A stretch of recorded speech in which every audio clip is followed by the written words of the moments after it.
Why is Senator Josh Hawley again siding with union bosses over a free market for workers? Man, this has been such a weird thing to watch over the years. We're now joined by Mark Mix from National Right to Work. And Mark, here in just a little bit, there's going to be, some hearings on Capitol Hill, and it sounds like a really boring title, Health, Education, Labor, Pensions Committee, and they're going to hear hearings on labor law reforms and, a bunch of wonky type stuff. But the bottom line here is that part of what Senator Hawley is pushing for is probably going to be a part of this discussion. And it's once again, it seems, you tell me if I'm wrong, that he's siding with union bosses and forced unionism more than actual freedom for workers. Yeah, indeed, Mike. Good morning, Mike. Good morning, Gabe. Good to be on with you. Yeah, about 10 o'clock today, that hearing's going to start. And this is a committee that basically oversees labor policy in America, education policy, pension policy, as you mentioned, Mike, and they take up these bills and these discussions on labor policy. And this labor law reform committee hearing today is going to have witnesses, and the chairman of the committee, Bill Cassidy from Louisiana, invited Josh Hawley to pick one of the witnesses to come and testify in front of the committee. And Josh Hawley said he's going to pick Sean O'Brien, the president of the Teamsters Union. And while there's nothing wrong with that, what is wrong with it is that the ideas they're going to be pushing, Josh Hawley and Sean O'Brien, deal with a bill that Hawley has introduced that would give the federal government and union officials more power over workers as opposed to less. And when we talk about labor law reform, we ought to go back to the 1930s when the federal government established this regime of forced unionism, forced association and forced unionism that basically was imposed on the states across the country. And so Josh Hawley has this bill that's going to be part of the discussion today. It may be the whole discussion today. We'll see how it plays out. But this bill would allow union officials to basically go to arbitration within about 120 days of a contract negotiation and allow federal bureaucrats from the National Mediation Board to impose contracts on private companies, private businesses for up to 2 years when an agreement can't be reached over all of the terms and conditions of employment that are part of a union contract in a workplace. Morning, Mark. Gabe here. I'm still trying to wrap my head around this turn by Hawley because I did not see this particular aspect of his his representation coming when we elected him. We see him now also. I saw him speak out against and kind of roast some Boeing officials. Over this whole deal that we've got going out here. I don't expect you to have an answer to this, but what happened to Josh Hawley? Hey, Gabe, you're the rocket scientist. You figure it out. Yeah, really, yeah. No, listen, I think what it is, and this is, I don't want to ascribe any power or any problems with Josh Hawley other than the fact that I think he's wrong on this particular case. Look, what happened in the last election is the American worker, the private sector workers in America agreed with a policy, with policies that President Trump articulated on the campaign trail that talked about securing the border, lowering taxes, lowering regulation, making America great again, keeping boys out of women's shower rooms and women's sports. Those policies basically attracted a broad base of support from across the aisle, kind of like Reagan did back in the 1980s, those Reagan Democrats they talked about. Well, the conclusion that Republicans like Josh Hawley have drawn is, well, okay, these workers are now for us. They believe in our policies. They're voting for a Republican president. They're voting for a president who's articulating these policies.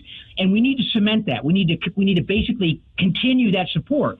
And Josh Hawley's idea of continuing that support is giving more power to union bosses as opposed to talking about the rank and file workers who rejected the views of union officials in Washington, D.C., who gave 99.7% of their political money to Kamala Harris, and yet the private sector workers voted in a majority for Donald Trump. So the solution is let's give union bosses more power, and that will prove that we're for the working men and women of America. It proves nothing except you're for more federal intervention in labor law, you're for more compulsory unionism, and you're actually for allowing federal mediators to impose contracts on private small businesses around the country. Doesn't make sense, Gabe. Yeah, so Mark, we're visiting with Mark Mix from National Right to Work. And so let's look at this from the perspective of the guy or the woman who works in whatever company. They don't like the deal. They don't like how the union spends money, whatever the case is. If what's being likely being discussed and promoted and pushed in this hearing today, if that goes into effect the way that the supporters want, like O'Brien wants and all the others, what does it mean for that worker? Yeah, it means that it's possible that the federal government imposes a contract on him or her without his or her vote, without his or her affirmation, without even the employer agreeing, and without even the union agreeing, perhaps. This is really and it happens, unfortunately, under the law today, where workers who basically object to what the unions may be doing politically, ideologically, philosophically, or what they're doing when negotiating conditions on the shop floor, when they disagree with that, they have no say, because the only people that can talk to their employer are union officials. Now, what the Hawley bill does is it basically puts this on steroids, because when you're negotiating contracts, and Mike and Gabe, it's not simple when you're talking about all the conditions in a workplace. We're going to negotiate all the terms and conditions of employment, and there's some things that will actually hurt workers, like seniority, for example. You have a worker that makes 8 widgets an hour and one that makes 4, and someone wants to give a promotion or a raise to the person that is more productive. That's a violation of a union contract, because generally seniority rules, and usually when you get into a situation like that, someone taps that aggressive worker on the back and says, "Hey, slow down, you're making us look bad." Those types of things are baked into federal labor policy when it comes to giving unions exclusive bargaining privileges.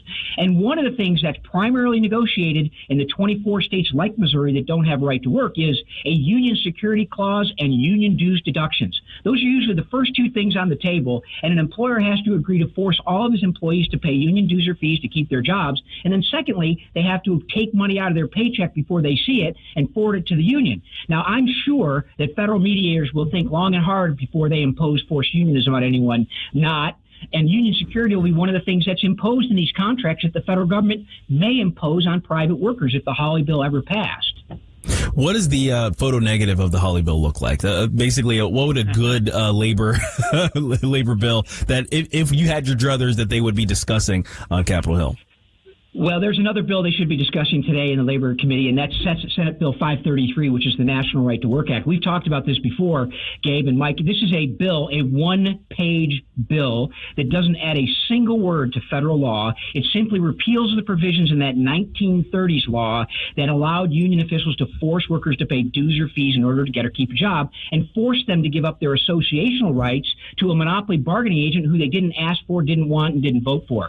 That bill is easy. I mean, in the days of 4,000-page bills and 2,500-page bills, when we bring a one-page bill that doesn't add a single word to federal law, we think Congress should address that and should debate it. It should be talked about in today's hearing if you're talking about real labor law reform. Hey, Mark, kind of as we wrap up here, let's look at the bigger picture here. When it comes to the federal government, what should the federal government's role be when it comes to these labor issues? Because essentially, now they can target medium and small businesses and go after them like anybody else. But essentially, we're talking about rules that apply to large union shops and things like that. What role should the federal government have at all? I mean, you know me, I'm a free market guy, but what's the right place for government, if any?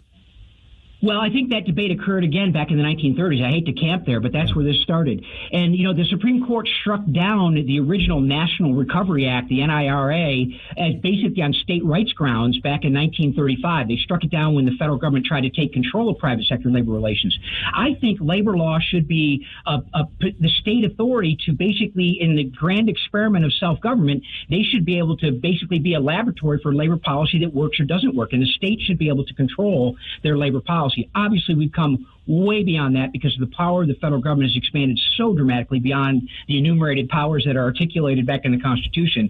But, Mike, I think that states ought to be able to address labor policy directly, and that would be a driver or something that would repel investment, business investment, and new job creation in states around the country. We're seeing it. The experiment's already underway with the right-to-work states. The 26 right-to-work states have a 10 times greater manufacturing job growth in those states that allow forced unionism. They have double private sector job growth in states that allow forced unionism. So individual freedom and the state's ability to basically pass these policies that would be experiments in labor policy and attract capital or reject capital is, I think, a better solution. All right. And Mark, as always, we've tagged you on social media, but people want to look up the foundation or the committee. What's the way to do it? Yeah, nrtw.org for the Foundation for what your legal rights are in the American workplace. nrtwc.org if you're interested in following the bills that Josh Hawley is supporting or the bills that are being considered in the United States Congress.